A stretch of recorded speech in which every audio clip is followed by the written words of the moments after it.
Hello judges, it is my pleasure to present to you my wireless power project.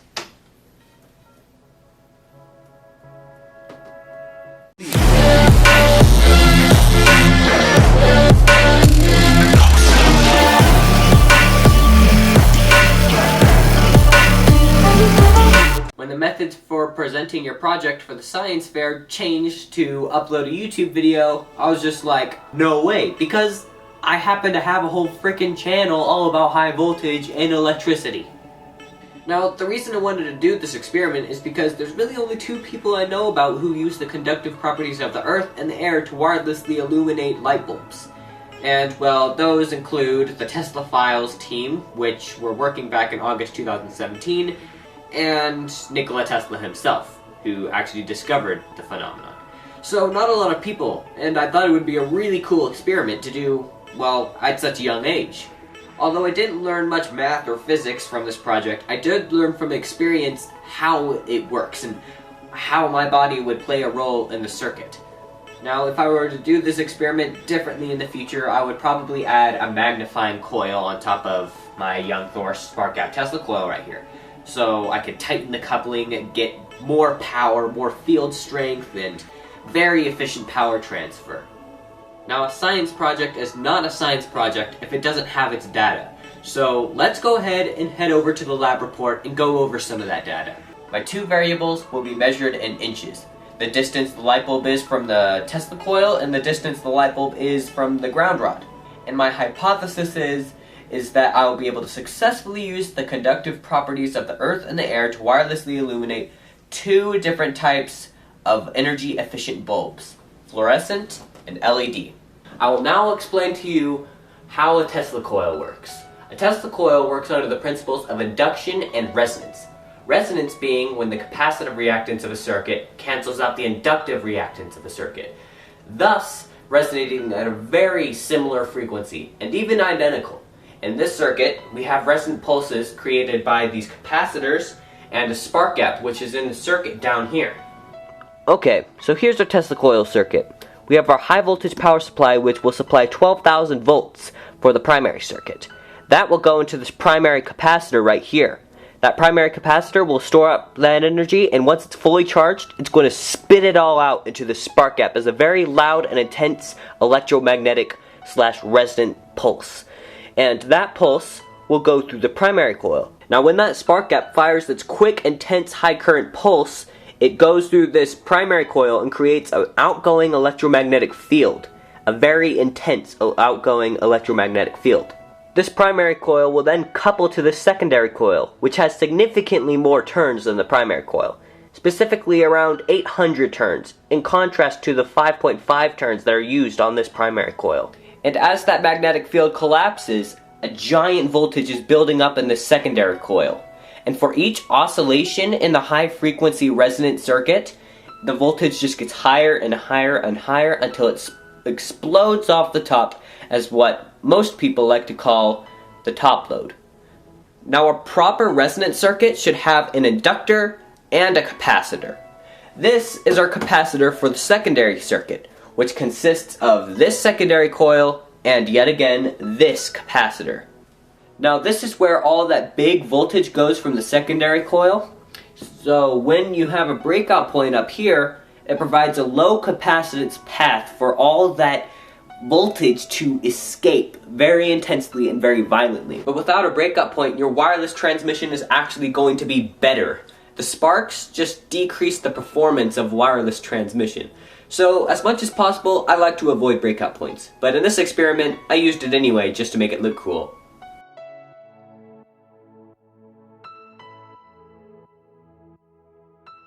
For the fluorescent bulb, your procedure is going to be step number 1. As always, set the Tesla coil up outdoors. For I do not think it is a good idea to run them indoors, personally. Step number 2, put aluminum tape on the plastic base of the fluorescent bulb. This will act as a transmitting and receiving terminal in the wireless circuit. Step number 3, turn input power up to 120 volts until your Tesla coil is at full performance. Your next step then, step number 4, is you're going to just place the light bulb in the dirt. Just place it on the ground and walk away from it. If it lights up, lift it off the ground and see if the ground actually has significance in the circuit. If it does, the light should diminish once the light bulb is about 8 inches off the ground. But assuming your experiment is successful and the ground does have significance in the circuit, drop the bulb where it is and measure its distance from the Tesla coil and the ground rod. Record your results. Data is crucial in a science fair experiment. Your first step for an LED bulb is, like last one, set up the Tesla coil outdoors, but don't put aluminum tape on the base. Instead, you're going to want to go and turn up the power right off the bat. Turn it up to 120 volts and approach the circuit with the LED bulb in your hand. Your third step is to place it on the ground, like this. It should light up and result, and when you lift it off the ground, it should immediately diminish.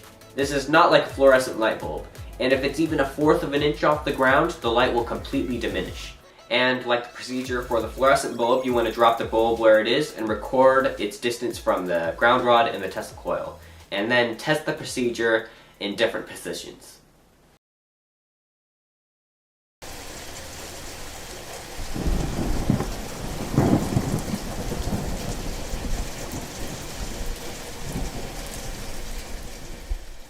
Alright, so here is spark gap Tesla coil. It will create an alternating electromagnetic field, which will go outwards and transmit to this light bulb right here.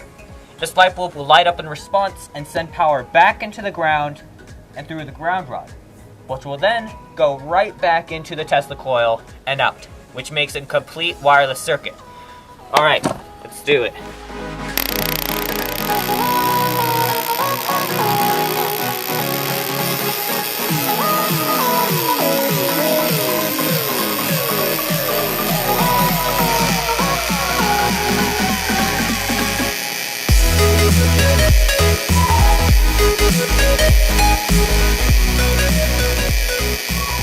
Now, we'll do the same thing with this LED light bulb.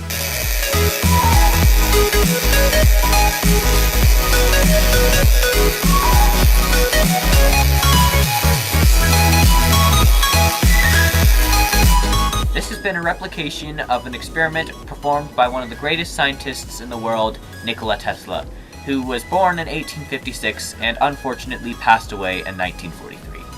He used the conductive properties of the earth and the air to wirelessly illuminate 200 incandescent light bulbs, which unfortunately is a little much for a 14-year-old kid like me. But I was able to replicate his experiment by using the conductive properties of the earth and air to light up a fluorescent and LED light bulb. I hope you found this experiment fascinating.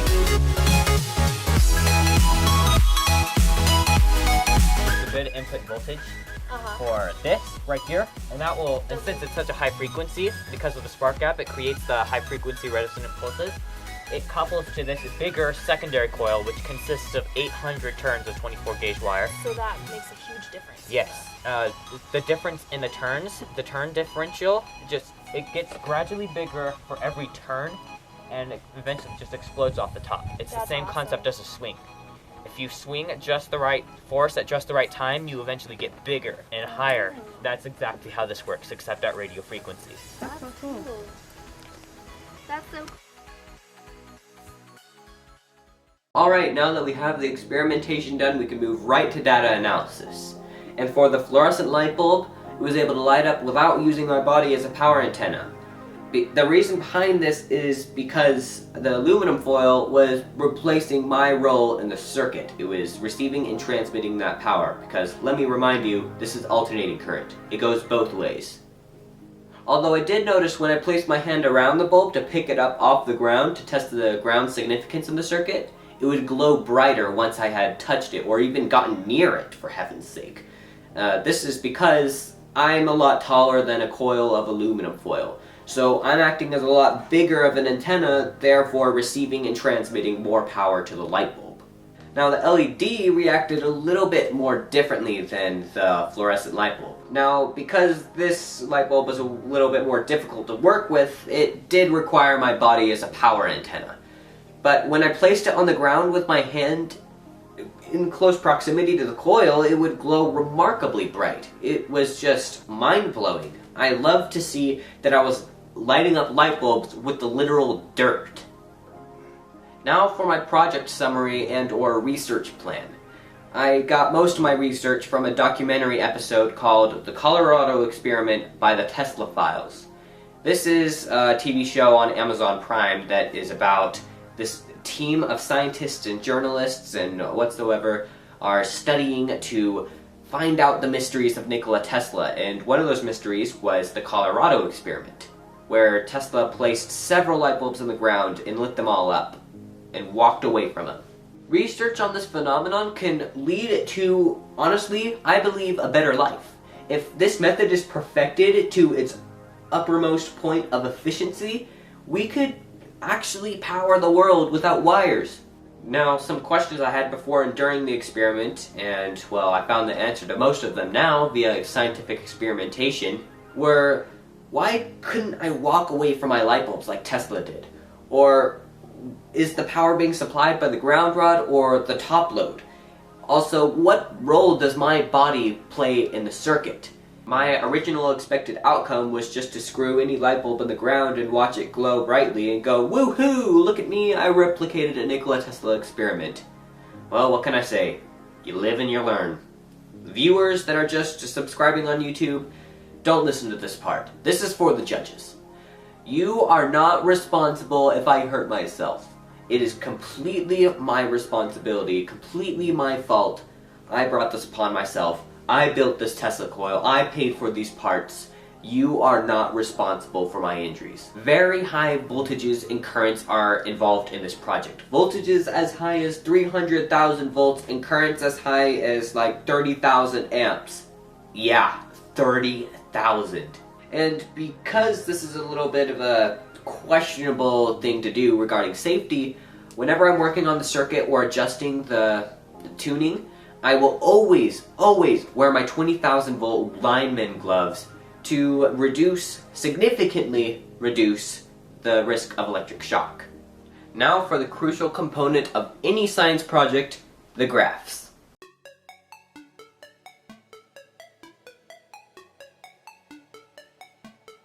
And now for my conclusion. My hypothesis stated that I would be able to use the conductive properties of the earth and the air to wirelessly illuminate an LED and fluorescent light bulb. And I did, just not in the way I thought I would. I was actually trying to replicate an experiment performed by reclusive yet amazing scientist Nikola Tesla, who 130 years ago, give or take, placed 200 incandescent light bulbs in the ground 26 miles away from his transmitter. And he flipped the switch and every single one of them lit up brightly. Unlike Tesla, I wasn't able to walk away from some of my bulbs like he was. I was able to walk away from my fluorescent bulb though, which already had a receiver terminal on it. But my LED bulb, on the other hand, required using my body as a power antenna. What would happen is that my body would be able to receive power, deliver it into the light bulb, and then the light bulb will shoot that power back into the ground, through the ground rod, and so on, you know the rest of the circuit. Now, when I tried placing light bulbs behind the ground rod, neither of them would light up in the slightest.